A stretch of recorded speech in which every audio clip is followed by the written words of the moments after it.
नमस्कार. कोल्हापूरच्या शिक्षण क्षेत्रातून एक मोठी बातमी समोर येते आहे. तिथल्या शिक्षण विभागाने एक नवीन परिपत्रक काढलंय आणि त्यात शिक्षकांच्या समायोजनाबद्दलची एक खूप वेगवान प्रक्रिया दिली आहे. तर चला, आज आपण हेच परिपत्रक आणि ही सगळी प्रक्रिया सोप्या शब्दात समजून घेऊया. हे जे कागदपत्र दिसतंय ना, हेच ते अधिकृत परिपत्रक आहे, ज्यामुळे कोल्हापूरच्या शाळांमध्ये सध्या मोठी हालचाल सुरू आहे. यामध्ये शिक्षकांच्या समायोजनासाठी एक अतिशय काटेकोर, टाईम बाउंड वेळापत्रक दिलंय आणि आज आपण याच प्रक्रियेचे एक एक टप्पे समजून घेणार आहोत. आता या प्रक्रियेत पुढे जाण्याआधी एक शब्द समजून घेणं खूप महत्त्वाचं आहे, तो म्हणजे अतिरिक्त शिक्षक. सोप्या भाषेत सांगायचं तर अतिरिक्त शिक्षक म्हणजे असे शिक्षक जे शाळेतील विद्यार्थी संख्येच्या सरकारी निकषांपेक्षा जास्त आहेत. म्हणजे त्या शाळेत त्यांची खरं तर तितकी गरज नाही आणि याच शिक्षकांवर या परिपत्रकाचा थेट परिणाम होणार आहे. तर आज आपण 4 मुख्य गोष्टींवर बोलणार आहोत. एक, ही घोषणा नेमकी आहे काय? दुसरं, ही 13 दिवसांची योजना कशी काम करणार आहे? तिसरं, शिक्षक अतिरिक्त आहेत हे ठरवण्याचे नियम काय आहेत? आणि सगळ्यात महत्त्वाचं, या सगळ्या प्रक्रियेचा खरा उद्देश काय आहे? चला तर मग आता ह्या परिपत्रकातल्या सगळ्यात महत्त्वाच्या भागाकडे वळूया आणि तो भाग म्हणजे शिक्षकांच्या समायोजनासाठी तयार केलेले हे अतिशय वेगवान वेळापत्रक. ही प्रक्रिया किती झटपट होते बघा. 18 ते 22 एप्रिल दरम्यान याद्या जाहीर होणार. लगेच 22 तारखेला त्यावर आक्षेप मागवले जाणार आणि निर्णय घ्यायला किती वेळ? फक्त 2 दिवस.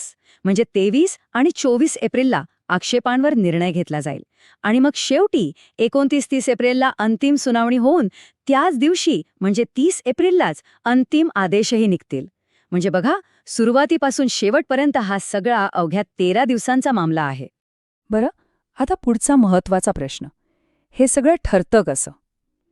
म्हणजे एखादे शिक्षक अतिरिक्त आहेत की नाही हे ओळखण्याची पद्धत काय? ही काही अंदाजे होणारी प्रक्रिया नाहीये, तर यासाठी काही ठोस, माहितीवर आधारित नियम आहेत.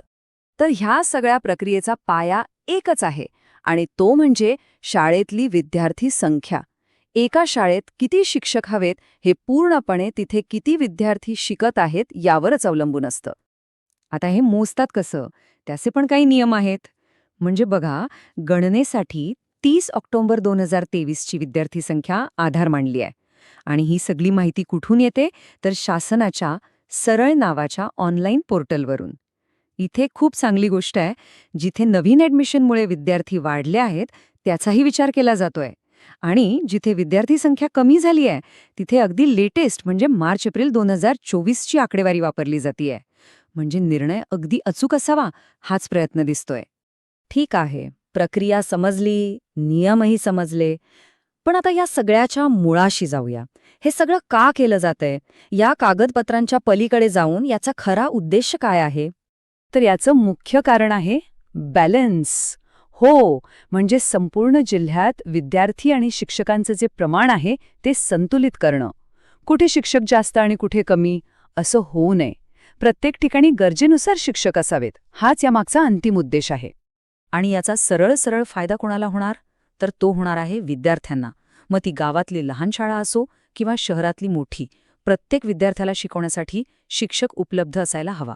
थोडक्यात शिक्षणाचं समान वाटप म्हणजेच संधीचं समान वाटप. आणि मग जाता जाता एक विचार मनात येतो की अशा पारदर्शक आणि वेगवान प्रशासकीय प्रक्रिया खरंच आपल्या सरकारी शाळांना अधिक मजबूत आणि सगळ्यांसाठी समान संधी देणाऱ्या बनवू शकतात का? यावर नक्कीच विचार करायला